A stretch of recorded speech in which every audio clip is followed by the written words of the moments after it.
Bismillahirrahmanirrahim. Assalamualaikum warahmatullahi wabarakatuh. Waalaikumsalam warahmatullahi wabarakatuh. Pernyataan sikap bersama menyikapi perkembangan situasi dan kondisi yang berkembang saat ini. Kami yang merupakan bagian dari warga masyarakat Kecamatan Bayah, terdiri dari para kiai, tokoh agama, tokoh masyarakat, para santri dan unsur masyarakat lainnya, menyatakan sikap dan pernyataan sebagai berikut. 1. Memohon kepada pihak Kepolisian Republik Indonesia, khususnya Polda Metro Jaya, untuk menindaklanjuti kasus gugurnya 6 orang syuhada Laskar FPI di kilometer 50 Tol Cikampek agar diproses dengan sejujur-jujurnya dan sebenar-benarnya tanpa ada muatan politik dan kepentingan golongan dan pribadi. Jadi hilangnya, hancurnya dunia itu lebih ringan bagi Allah dibanding dengan terbunuhnya seorang mukmin tanpa alasan yang hak. Jadi mahal Pak darahnya seorang muslim, tapi di Indonesia murah sekali. Sampai diulangi lagi 6 syuhada, diulangi lagi. Ini benar-benar kejahatan kemanusiaan yang sangat biadab.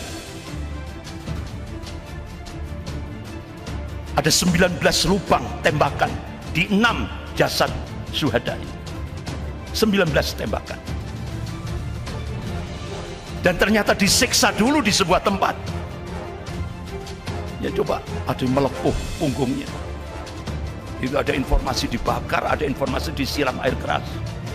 Ada goresan di sayat lehernya. Bahkan ditembak dari belakang dan jarak dekat, tembus ke mata. Ini ada yang tembak di sini, tembus ke sini. Jebol Pak, masih serbuk misiu itu masih ada. Berarti tembakan jarak dekat, tapi disiksa lebih dulu. Ngeri. Kita hanya bisa berdoa, Allah maghfir lahum warhamhum wa'afi wa'fu anhum. Bahkan luar negeri juga menyoroti, bahkan sampai media-media internasional. Seluruh dunia ini Pak, seluruh dunia ini cuma ada di Indonesia pelanggar protokol kesehatan diperlakukan dengan keji dan biadab. Seluruh dunia cuma ada di Indonesia ini. Disiksa, ditembak, dibunuh dengan cara-cara yang biadab. Sampai ke Dubes Jerman, beliau punya satelit, dia tahu data-datanya. Bahkan Dr. Len Wilson, ini dosen senior di Murdoch University Australia Barat, diprihatin kenapa Indonesia berubah jadi negara biadab terhadap rakyatnya sendiri. Bahkan sampai umat Islam Amerika minta meninggalnya 6 Laskar FPI diusut tuntas. Jadi ini seluruh dunia. Begitu juga negara-negara Timur Tengah. Biadab sekali. Bapak Ibu yang dirahmati Allah, akhirnya rezim panik sehingga rest area kilometer 50 ditutup untuk selama-lamanya untuk menghilangkan jejak. Bahkan akhirnya Bapak Ibu yang dirahmati Allah, yang terjadi sampai Komisi 3 DPR RI, Pak Muhammad Syafi'i, negara tidak boleh kalah dari oknum polisi pelanggar hukum. Bahkan sampai dosen kepolisian dari UI ini, dia kecewa, kok ini semakin biadab seperti ini. Bapak Ibu yang dirahmati Allah, bahkan Kontras sudah mengatakan ini pelanggaran HAM berat. Bahkan jurnalis investigator sudah melakukan itu. Jadi ini semakin jelas keterlibatan operasi intelijen delima dalam pembantaian 6 syuhada ini. 2. Menuntut kepada Komnas HAM dan pihak-pihak terkait yang berkompeten serta independen untuk mengusut tuntas kasus tersebut agar terang benderang dan siapapun yang diduga terlibat harus diproses sesuai dengan aturan hukum yang berlaku serta berkeadilan.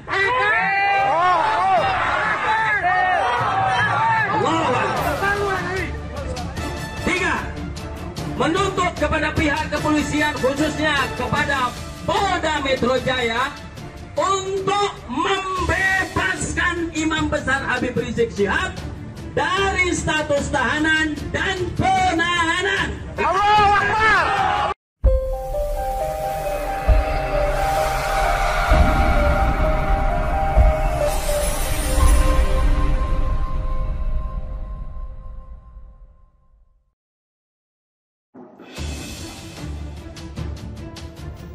Identitas 3 anggota Polda Metro Jaya yang diduga tembak Laskar FPI di Tol Cikampek. Tribunnews.com Jakarta. Identitas 3 anggota Polri yang diduga menjadi penembak Laskar Front Pembela Islam di Jalan Tol Jakarta Cikampek, Karawang, Jawa Barat akhirnya terungkap. Diketahui ada 3 orang personel yang diduga terlibat dalam dugaan pembunuhan di luar hukum atau unlawful killing Laskar FPI tersebut. Mereka adalah inisial F, Y, dan EPZ. Kabar Penung Divisi Humas Polri, Kombes Pol Ahmad Ramadan menyampaikan 1 dari 3 tersangka tersebut diketahui telah meninggal dunia dalam insiden kecelakaan tunggal. Tersangka ada 3 saudara, inisial F, saudara Y, dan almarhum EBZ, kata Ahmad di Mabes Polri, Jakarta Selatan pada Selasa 26 April 2021. Namun ia tidak menjelaskan secara rinci ihwal dari kesatuan mana ketiga tersangka tersebut bertugas. Dia hanya bilang semuanya bertugas di Polda Metro Jaya. Namun yang pasti, kata dia, hanya 2 tersangka yang diteruskan penyidikan kasusnya ke meja persidangan. Tersangka EBZ digugurkan status tersangkanya karena telah meninggal dunia. EBZ meninggal dunia sehingga berdasarkan pasal 109 ayat 2 KUHP, maka penyidikan terhadap yang bersangkutan dihentikan sehingga berkas perkara tersebut mengajukan 2 tersangka. Begitulah pungkasnya. Jadi hilangnya, hancurnya dunia itu lebih ringan bagi Allah dibanding dengan terbunuhnya seorang mukmin tanpa alasan yang hak. Jadi mahal Pak darahnya seorang muslim, tapi di Indonesia murah sekali. Sampai diulangi lagi 6 syuhada. Diulangi lagi. Ini benar-benar kejahatan kemanusiaan yang sangat biadab. Ada 19 lubang tembakan di 6 jasad syuhada. 19 tembakan. Dan ternyata disiksa dulu di sebuah tempat. Ya coba, ada yang melepuh punggungnya. Itu ada informasi dibakar, ada informasi disiram air keras. Mereka adalah inisial F, Y, dan EBZ. Kabar Penung Divisi Humas Polri, Kombes Pol Ahmad Ramadan menyampaikan 1 dari 3 tersangka tersebut diketahui telah meninggal dunia dalam insiden kecelakaan tunggal. Tersangka ada 3 saudara, inisial F, saudara Y, dan almarhum EBZ, kata Ahmad di Mabes Polri, Jakarta Selatan pada Selasa 26 April 2021. Namun ia tidak menjelaskan secara rinci ihwal dari kesatuan mana ketiga tersangka tersebut bertugas. Dia hanya bilang semuanya bertugas di Polda Metro Jaya. Namun yang pasti, kata dia, hanya 2 tersangka yang diteruskan penyidikan kasusnya ke meja persidangan. Tersangka EBZ digugurkan status tersangkanya karena telah meninggal dunia. EBZ meninggal dunia sehingga berdasarkan pasal 109 ayat 2 KUHP, maka penyidikan terhadap yang bersangkutan dihentikan sehingga berkas perkara tersebut mengajukan 2 tersangka. Begitulah pungkasnya. Tribunnews.com Jakarta. Identitas 3 anggota Polri yang diduga menjadi penembak Laskar Front Pembela Islam di Jalan Tol Jakarta Cikampek, Karawang, Jawa Barat akhirnya terungkap. Diketahui ada 3 orang personel yang diduga terlibat dalam dugaan pembunuhan di luar hukum atau unlawful killing Laskar FPI tersebut.